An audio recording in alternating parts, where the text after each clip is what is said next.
হরে ধরে হত্যা মামলা দিয়ে রেখে দিচ্ছেন। একটা দেশ চলা উচিত আবেগ দিয়ে না, একটা দেশ চলা উচিত রুল অফ ল দিয়ে।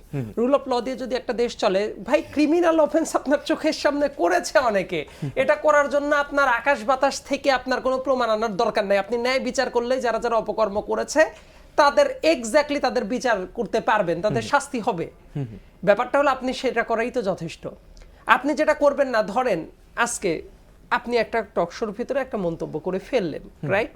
সেই মন্তব্যটা করার পরে পার্টিকুলার ওই অংশটা কেটে নিয়ে গিয়ে ধরেন যে অন্য অনেককে ট্রিগার করলো, পছন্দ হইল না, নো ম্যাটার আপনি আন্দোলনে করেছিলেন কিনা, নো ম্যাটার হাসিনার যদি সমালোচনাও করে থাকেন, আপনার একটা ধরেন ট্যাগ দিয়ে দেওয়া হলো এই সে হইল স্বৈরাচারের দোসর, এই সে হলো নাস্তিক।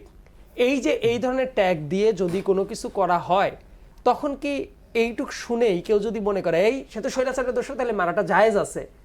এইটা হলো gross violation of human rights, gross violation of law. এই জন্য আমি বলি যে রুল অফ লটা থাকাটা জরুরি। ওইটা হইলে কি হবে, আপনি কি ওই টাইমে অপরাধ করেছিলেন, ধরেন যে আশুলিয়া থানার পাশে 6টা লাশ এইভাবে পুড়িয়ে দেওয়া হয়েছিল, কারা কারা পুড়িয়ে দিয়েছিল, সেটার বিচার হওয়াটাই তো যথেষ্ট, স্বাভাবিক। হ্যাঁ, এখন ওইটা করতে গিয়ে আপনি কি করতে পারেন না, ধরেন যে মানুষটা ওই পাশে সবজি বিক্রি করতেছিল তার নামে একটা গায়েবী মামলা দিয়ে দিলেন, তারাও নিয়ে এসে ধরে রেখে দিলেন। এই গায়েবী মামলা তো দেওয়া হইতো মির্জা ফখরুল ইসলাম আলমগীর সাহেবের নামে সিটি কর্পোরেশনের ময়লার গাড়ি ভাঙার মামলা দেওয়া হয়েছে, এমন অনেক বৃদ্ধ মানুষ ছিল যাদেরকে বোমা হামলার মামলা দেওয়া হয়েছে। গত 1.5 বছরও বিএনপি প্রচুর দিয়েছে, প্রচুর এভিডেন্স এরকম আছে যে সাধারণ মানুষ যাদের কোনো সম্পৃক্ততা নেই, বিএনপি নেতা যে লিস্ট দিয়েছে তার দেখা গেছে জমি নিয়ে দ্বন্দ্ব, এই বিএনপি নেতা যে থানায় লিস্ট দিয়েছে তারে ধরে নিয়ে এই পলিটিক্যাল মামলা দিয়ে দিয়েছে। অসংখ্য আছে। কোন উদাহরণের কথা আপনি বলেন, যদি এইটা হয় যে জায়গায় আইনের ব্যত্যয় ঘটেছে, সেটা অবশ্যই নিন্দনীয় ব্যাপার। হ্যাঁ, যে আমি তো এই কারণেই বললাম যে দেশের রুল অফ লটা থাকা দরকার। এখানে কে গভর্নমেন্টে আছে, কে অপোজিশনে আছে, এটা ম্যাটার করে না তো। আব্দুল্লাহ ভাইকে অ্যাড করি। হ্যাঁ, আপনি দেখেন খায়রুল হকের বিরুদ্ধে হত্যা মামলা, অথচ খায়রুল হক কিন্তু হত্যার থেকে বড় অপরাধ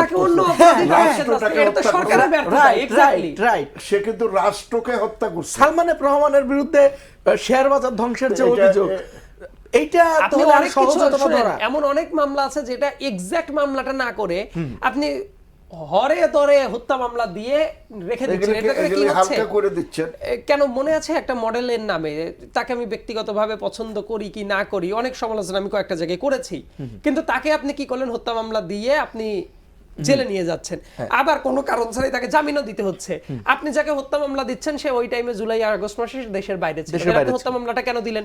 এটা তো আর বিএনপির নেতা দেয় নাই, বরং যেটা হয়েছে গভর্নমেন্টের ভেতরেই অতি উৎসাহী হয়ে অনেকেই দিয়েছে। বিএনপি নেতার পার্ট নিয়ে আলোচনা করতে চাই, যেহেতু বলছি যে যারা যারা এই কাজ করছে, আমি কিন্তু স্পেসিফিক করি নাই, এই কাজগুলো করা উচিত না।